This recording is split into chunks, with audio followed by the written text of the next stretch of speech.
Well, Helsinki Salsa Academy, of course, started out of my passion for salsa, and how I became passionate about salsa, it's its own story. But to make it short, I was a basketball player, played in a university in United States, got a scholarship, and then at some point I was thinking that, gosh, I mean, this is getting super tough. I'm getting my ass kicked from these guys who are 2 meters, 100 kilos, and then I saw a couple of beautiful Colombian girls dancing on the other parquet nearby, and I started weighing in and thinking, what should I do with my life? And anyway, long story short, I quit basketball and started dancing salsa just for fun initially, but then at some point my kind of competitive spirit took over and I wanted to learn more and more, and I started a couple of salsa communities in Louisiana, and then eventually went to learn from a few amazing salsa dancers in San Francisco, one which became a world champion, Luis Aguilar, who has still today Couture Dance Alliance dance company there in San Francisco, learned from him. And then at some point I was visiting Finland, and there was a small little kind of volunteer-based salsa community here that then gave me the seed of an idea that, hey Mikko, why don't you come here to Helsinki to start a salsa school and start a professional school and come here to help us create a bigger salsa community and really start teaching salsa professionally. And so out of that inspiration and out of that one workshop that became full, and I got a very warm welcome to join and come here in Helsinki, came the idea that, okay, maybe as I was living in San Francisco, I will move here to Finland to start the Helsinki Salsa Academy, and that I did. And now, I mean, this is 10th year. I think this year is actually our 10th anniversary year with Helsinki Salsa Academy. And I mean, it's been an amazing journey. Of course, I fell in love with dance more and more, Latin dancing especially, and salsa as well. And here we are, still doing it here in Helsinki as we speak, right there on our studio. Can we back it up a bit, because you competed also, right? You went from just being a total novice to competing at the world stage. Like, how long did that take you to compete? Yeah, of course we can go back. Yeah, I mean, yeah. So along the story, how I then became more and more passionate with salsa. I mean, back in those days, and living in Louisiana, the local people in Louisiana, only salsa they knew was the salsa you dip your nacho or your taco or your chips in, your Mexican food, you know, in. And there was not much salsa at all. So in that town especially, it was a small town in Louisiana, and I had to first just find some Latin people there, and I found got a first salsa CD, tried to listen to, trying to find a rhythm on my own on a dorm room in Louisiana, and it was a struggle. And then eventually I found online some VHS cassette tapes, so I found this Learn to Dance Salsa with Marlon Silva, and you can go check on YouTube, Marlon Silva. He was this, I think he's from Mexico, this guy teaching salsa a little bit, and I was alone trying to figure out the rhythm and the counts, and I mean, it was a struggle. But at the same time, I read some personal development books and some very inspirational books that kind of gave me the hope. And many of those authors kind of said that if you put your mind into something, you never know what's going to happen. And at the same time, also around 2002, I saw some online, I saw some videos from competitions in Los Angeles, and there was this one famous competition at the time, Mayan salsa competition, and I saw competitors and dancers from all around the world, and those videos really inspired me as well. And I just set my mind that, you know, if I don't quit, you know, I can't lose. So I will, if I make the promise to myself that I just continually, little by little, continue to improve, then who knows, you know, as long as I keep taking steps toward becoming better, that's all that matters. So that was my mindset going in. But at the time, I also learned this idea that you should think big and make big goals. And I made a goal that, okay, I will become a world-class salsa dancer, sort of at the time for myself as a joke a little bit. But I didn't let it stop me. And I just kind of stuck to the joke, and I tried to fool my brain that, okay, one day maybe it will become reality. And little by little, I was just so passionate and excited. I mean, Where did you think that came from? That crazy drive to just dance salsa all of a sudden? Like, was it the girls? Or? Well, I think the crazy drive was a combination of few different things. I think there was something about the salsa music, and I hear this many salsa dancers who become passionate. They I hear this over and over that there's something in the music. I think it was the polyrhythms and the Caribbean music, and especially for me coming from Finland, it was kind of opposite from my culture. I mean, the culture of salsa, the Latin culture, is sort of described often as a warm and welcoming, and the rhythms are much more kind of exciting in a way compared to maybe some typical Western music. And there was just something that kind of captured, and some people call it like a heartbeat of life and describe it in these terms. And the music was just so exciting that I think that was part of it. And then another thing was that I think there may be something to do with that in Oulu, we had an amazing Latin dance community in Oulu long time ago when I was playing basketball. But at the time, I was 15, 16, 17. I always thought, okay, dancing is kind of girls' hobby, and basketball and these type of sports like ice hockey is more for men's sport. So I more identified myself as a basketball player, but there was maybe a seed of a spark also, sometimes seeing some dancers also in Oulu, whether in a club or some other events, that maybe, I don't remember, might have something to do with putting a little seed of dancing into me as well. And then I think, of course, like this is year about. I mean, when I was in Oulu as a teenager, this is maybe 96, 7, 8. So the seed was planted early, perhaps. Maybe this I can't tell for sure. But then on 2001, 2, I was already meditating and I was setting goals for myself, and one of the goal setting exercises was this idea that, you know, if anything is possible, just write it down. And I was thinking that, you know, I want to become a good dancer. Why not? I'm away from everybody else. I'm not in my typical surroundings. I don't have my typical friends who would be like, dancing? Are you crazy? So I thought to myself, why not? I will put it as a goal. And then for sure the music, for sure the idea that, okay, dancing, I don't know, there was some cool thing that I saw that as I got older, I just somehow found it very fascinating when I saw those videos of one Brazilian guy, you know, leading this woman on a club, super in a cool way, in a nice clothing, and the lady's super excited and beautiful, and I thought, wow, this just looks so cool. So that was for sure had something to do with it.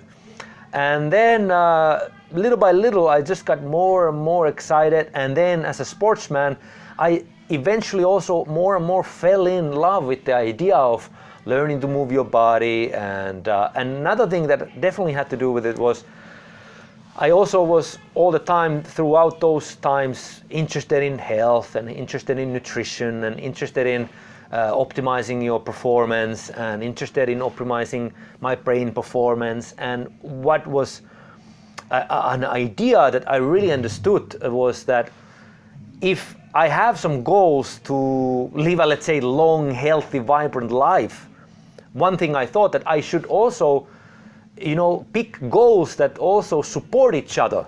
So then I realized that, okay, if I pick a goal to perform or become a dancer or have some goals in dancing, that also eventually will also support me on this bigger goal to live a healthy, vibrant, energetic life. And you got the work ethic from college basketball, right? Yeah, no, of course the idea, initially I was just kind of doing it for fun, doing it for, you know, because I enjoyed it, and even now I'm doing it because I enjoy it and love it. But at the same time, of course, I had this kind of sportsman mentality, and I understood what working hard means, what really training hard means. So little by little, I started applying step by step that kind of mentality to dancing. I don't think I, even to this day, necessarily have taking it to that far as it was with me and basketball, because that time, I mean, I really at some days trained 8 hours a day, and I really gave it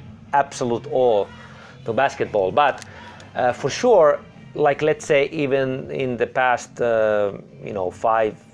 if you go 5 years back, and I made it to the World Latin Championships in ballroom, and I started when I was, I think, 33. I think 2014, I started a kind of new kind of competitive endeavor in Latin ballroom, which is even more of a sports dance than salsa.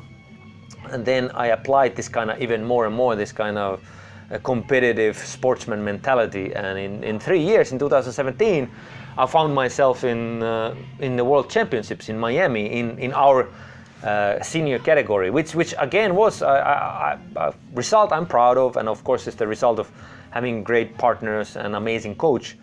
But in salsa in then 2000, and I think around 12, 13, somewhere around that, I had already moved back to here in Finland, and I found a partner that we then decided to let's try to go to the World Championships. I mean, many consider it this sort of a World Championships event, this World Salsa Summit that was held in Miami, and we became fourth, if I remember right, final for sure. And so salsa, of course, also became this kind of passion, and I got to have the honor to judge a couple of championships and dance eventually also with a partner who, funnily enough, I told in this another story of mine. I remember thinking that time in 2002, 3, 4, when I saw some videos on Los Angeles, one day thinking to myself, okay, one day I will dance a beautiful salsa partner like this. And it so happened that maybe about 10 years later, this exact same lady called me up first wrote me a message, I think on Facebook, that let's have a Skype call. Maybe you could become my partner to dance a competition or do a performance in Hong Kong. And we eventually did a performance in Hong Kong. Liz Lira, she's an amazing dancer from Los Angeles. And now I'm happy to say that, I almost kind of funnily joked that, salsa can make your dreams come true, and it became a funny joke. And in Helsinki Salsa Academy also we have had many partners who found each other in life, and now I'm super excited, happy to say that I kind of gone to the next step of my life and found a salsa partner who become now my life partner, Mila, and we just got married and did a little beautiful wedding rumba dance. For everybody to see on our personal Facebook pages. But so yeah, I think I strongly believe salsa and dance can make your dreams come true. So that's a sort of a little bit more of the background of how I kind of got more and more excited in salsa also. Can we jump to how you also foster people to go on to compete and kind of live out their salsa dreams and say? Yeah, absolutely. More. Let's pass Sandro if you want to go. Sandro. Yeah. So then. Salsa here in Helsinki, when I came, there was a community already, like I a little bit mentioned, and then I believe Helsinki Salsa Academy is the first official, kind of you could call commercial salsa school in Helsinki. And when I say salsa, I mean how it's defined in the United States and around the world. Usually, that salsa is considered this dance and music form that was developed more in the United States. There is, of course, Cuban salsa or casino in Finland that has even longer history and roots in commercial salsa schools in Finland. But the way I use the term salsa and the way it's usually used, the way I refer to when I moved to Helsinki, the scene was mostly volunteer-based. And then Helsinki Salsa Academy, to my knowledge, is the first commercial salsa school in Helsinki. And to start it, took a lot of work, because I remember even the first parties coming from United States. I'm used to this culture where people are like, all right, let's have a party, everybody, let's dance, and it's more kind of, people are more outgoing in that sense and relaxed maybe. Whereas in Finland, I remember some of the first salsa parties we were having, and I just realized that, okay, everybody's just standing on the wall. And now I have to sort of announce, okay, everybody, the party has now started. Now you are allowed to dance. And of course, I always try to dance as much as I can to make everybody feel welcome and everybody see my example, that if I'm going to the dance floor dancing with everybody else should do it too. And I think that has been one of the reasons we have slow by slow been able to create a really nice, welcoming salsa community here in Helsinki. And in the beginning then, at some point, of course, I had the idea that, okay, we can have some performance goals or teams or some people who want to also compete in salsa themselves, to have this kind of approach that has a little bit more of a goal-setting approach to the whole dance. And in the beginning, I remember some of the dancers were like, oh, there's never going to be somebody who is going to be performing in some salsa festivals or competing. So it took a lot of work, of course, and encouragement and support for people to get to that place where we had a show team, for example, that performed in Stockholm and in Berlin and in London, and we went to different festivals and international events to perform. And then little by little, I also then talked to my colleagues and friends in Stockholm, Sweden, and Norway, and Iceland, and Estonia, and we decided to create this concept together called Nordic Salsa Championships. And it started here in Helsinki. I sort of founded the concept, which was the idea that let's bring the Scandinavian countries together, and we have a really good salsa schools in different countries and cities, and let's try to create a concept that we all support. And it was this idea that each year the Nordic Salsa Championships will go from one city to the next, and we all try to support it. And the year it was here in Helsinki, then I also prepared and created, I think, 10 couples. I created a choreography for them to prepare for the competition, and it was super fun.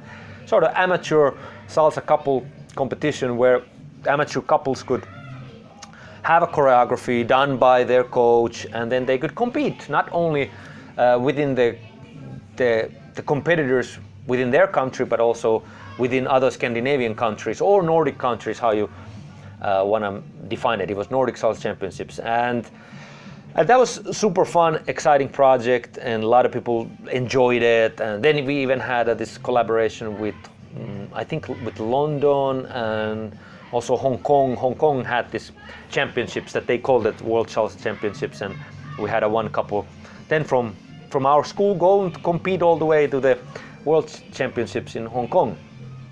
And it was, of course, a super fun project, and it's super beautiful to see just people, overcoming maybe some of their own inner fears and overcoming their own maybe self-posing limitations of where they can go and how far they can go in salsa and what they can do. And that's definitely a beautiful, I think, process to see people just overcoming their fears and trying to grow and trying to develop. And I think dance, even if you think from a perspective of what it can offer to you for your life, I think many people realize that, wow, if I can overcome my fear and perform in front of maybe 50, 100, 200, maybe 1,000 people, it can mean also that I have much more confidence in my workplace or in my normal life, or whether I do a presentation in my job that I feel already more comfortable.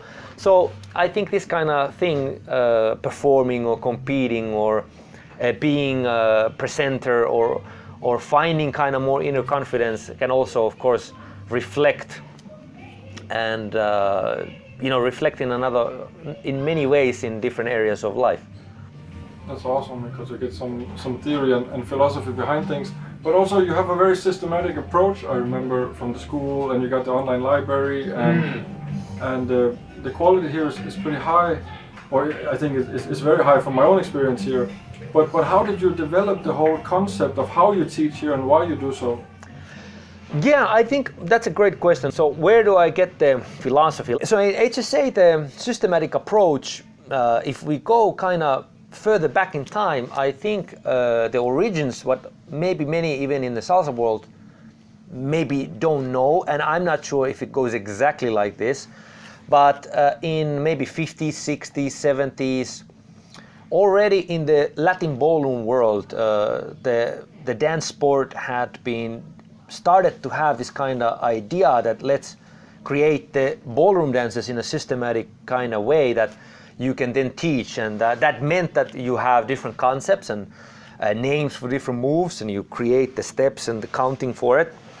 And I think there was a one sort of legend in the salsa world, or mambo, like we also like to often call it, Eddie Torres from New York, who then consulted some ballroom coach. At least this is kind of how I've heard the story. And he told Eddie that, okay, look, if you want to become a great salsa teacher and to develop the salsa, because Eddie had this vision, that this can be verified from some YouTube videos even, Eddie had the vision of to try to think how salsa can become more respected art form, like let's say ballet or some competitive dances or theater arts. And this coach had told Eddie supposedly that you should put the moves into specific timing of the music to make it much more systematic in the way you teach it. And then Eddie, I think, started this kind of work. And a lot of us in the salsa world, we owe back to Eddie Torres and the work he started with salsa. And he started kind of Suzy Q. Okay, it goes on a 1, 2, 3, 5, 6, 7, and each step on a specific count of the music. And that's how the salsa started originally developing. And then one of my mentors in the salsa world, John Narvaez, who started Salsa Mania in San Francisco, and he was voted one year the best salsa instructor in the United States. I think maybe 2 years, if I'm not remembering incorrectly. And he then started also taking kind of Eddie Torres's work and maybe modifying it and maybe developing it and maybe also developing some of the concepts that he was using further. And he was also doing the same thing on 1, on 2, giving each concept and a move, a name to a specific counts. Then he also created this kind of training team system that you have training teams. And the idea of the training teams, when I visited his school and studied his system and became his student, not only in dance, but also in how to really develop myself as a teacher, and not only as a teacher, but a school owner, and how to create a very systematic approach to teaching.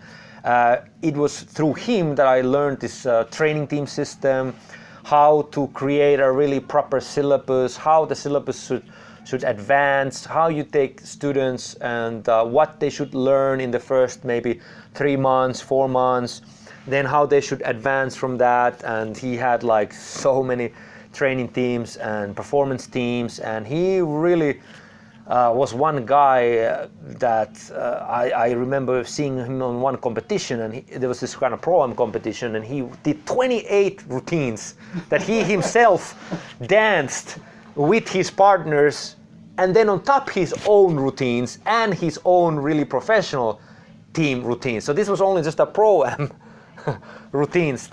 I mean, this guy was like many of us thought of him as a machine, you know, how hard he worked and what he developed. So, and then of course I studied with Luis Aguilar, who I already mentioned, who was the world salsa champion, and I trained with him, and I really liked also his dance style. And then I visited a lot of the other dance schools and talked to the other dance school owners in San Francisco, because at the time in 2006, 7, 8, I would say that San Francisco, I mean, for sure had an amazing salsa scene. And I think what I mean by that, I remember in the clubs when we went to social dance, there was each night of the week, there was maybe 4 to 7 different salsa clubs. Each night of the week, some live music. So the scene was super vibrant, it was an exciting time because many of us with our salsa friends, we really lived it. We lived the culture of salsa and went to the social parties. We went to perform many times a week. We went to the festivals, and it was an exciting time to be in the salsa world. And then, of course, when I moved back to Helsinki, I then, of course, having studied with John Narvaez and his system, and of course then just try to develop it, how it would fit here to Finnish culture, how we could really create a kind of systematic, progressive way of learning salsa. So it also means that it was first kind of a switch, because many salsa schools here in Finland especially, I think, had the tradition of just having some drop-in classes, which means that you could go on a Wednesday night, 7 o'clock, whenever you want. And I think it's convenient. I think it's good, especially for people who maybe have like every other week they have to work or something, or they are not so sure if they really want to systematically or intensively learn. So, I mean, it can fit to many people. But from the beginning, I made a different decision, that we wanted to attract our school to those who really wanted to learn and wanted to maybe also commit themselves a little bit more to the learning, meaning that we created right away this approach that if you wanted to join SSA, it often meant more of a commitment. You have to commit to 3-4 month training period, where we then as instructors can also plan your whole journey of progression in a much more detailed way, meaning that we can take some couple of weeks to really intensively learn a certain concept and idea, and then use what you learned on those first 2-3 weeks to then build on it, to progressively help you learn. And when we came, that really so many students was super excited about this concept, and I think that's why for 10 years we have been able to grow more and more. And if we look back, year and a half before all of this sort of crazy world situation happened that we're living in now, we had 7 locations, 450 students committing themselves to this training team system. We had like 450 students, yeah, 7 locations. Yeah. So it was, we were, and we are now still, even having this time, we now have full training teams. Of course, we don't have as many at the moment. I mean, we are living 2021 of September, and things are back opening up more and more. But yeah, the idea was that I think many people, although it required maybe more of a commitment also from the students, I think once students have committed and made the jump and a leap to join our school, I think many students have really enjoyed it and really enjoyed the community feeling that you get when you train with the same students every week, and you get to know them and you get to hang out with them, and you get to practice with the students that go to the same training team than you do, and then come to the parties and social events. And so I think it really has of course built our school. And in the beginning especially, our school basically grew only of word of mouth.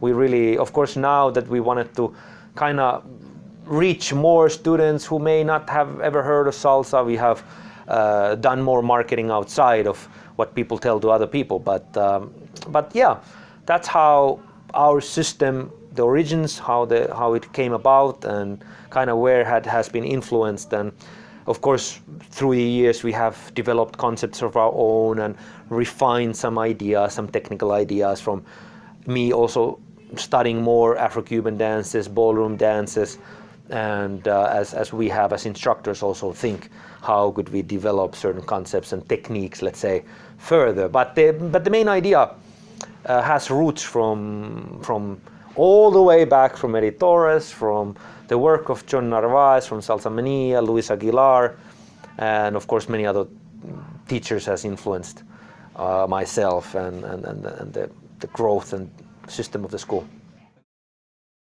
That was so inspirational to me, living far away from here, not being able to go here, like to see that. It was consistent, boom, beginners team, improvers, advanced every week, and it was just amazing. Oh, thank you. Yeah, you're referring to this idea that since we have this training team, one of the benefits, of course, is that since we know the students who are coming each week, of course, like let's say some students can't make it that week. I mean, we realize some people have other commitments than dance. So sometimes we forget that the salsa is not the life of everybody sorely.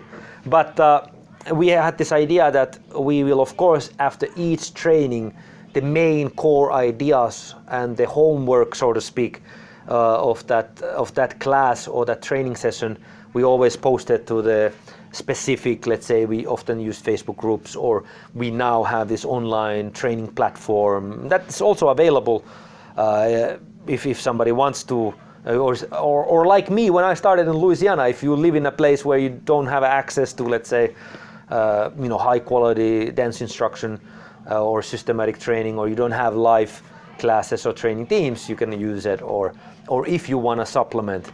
I mean, I created with the idea of mine that, okay, if I had started back again, what would I wish would be available when I started. But yeah, we basically created this kind of system where we often try to also kind of encourage the students who join our system to not only come to the classes, but we have found that those students who progress the fastest, usually they kind of also a little bit take time, maybe even once a week, to go through maybe some of the bottlenecks that they themselves have. In the beginning, many students might could use a little bit extra help of just going through the basic steps and the timing.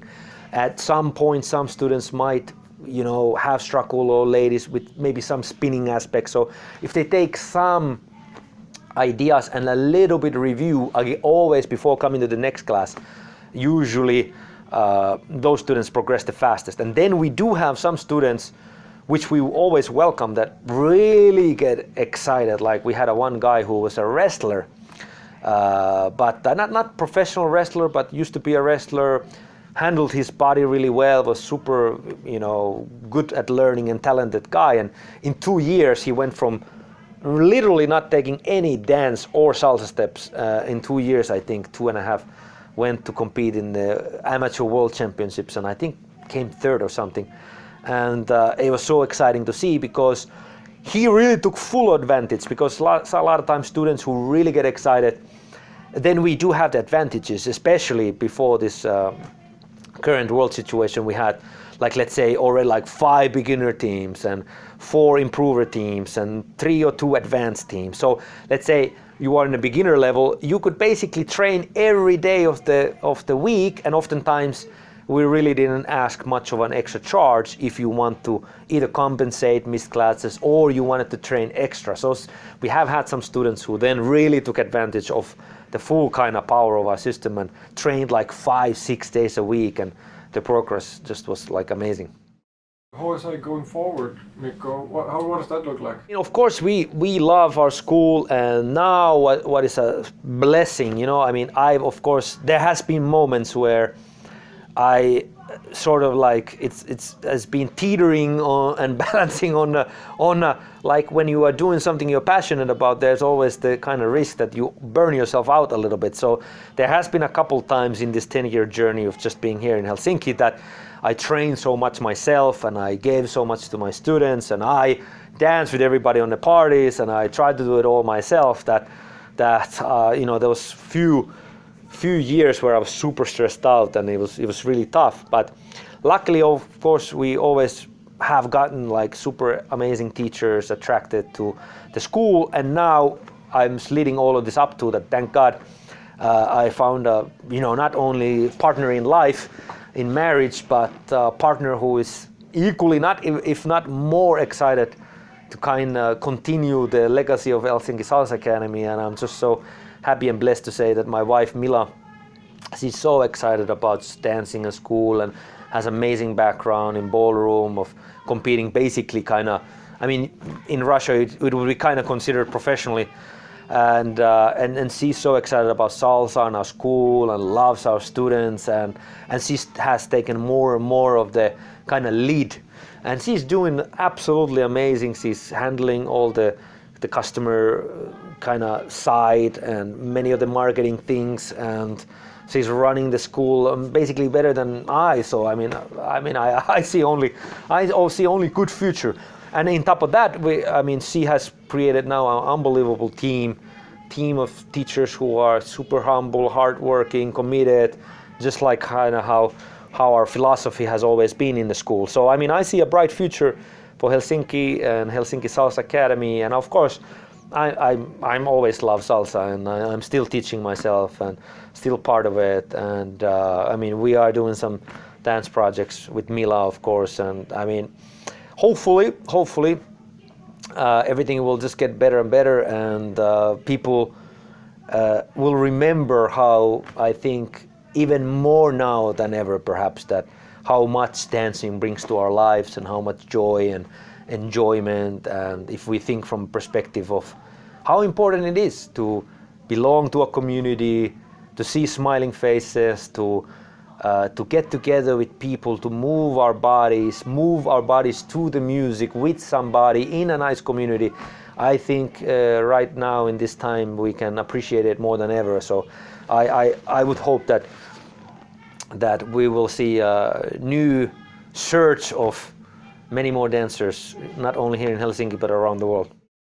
Lastly, Mikko, thank you for that. Can we touch on your own personal dance goals, if you have any upcoming, whatever, 5 months, 5-week goal, if you have something down the pipeline?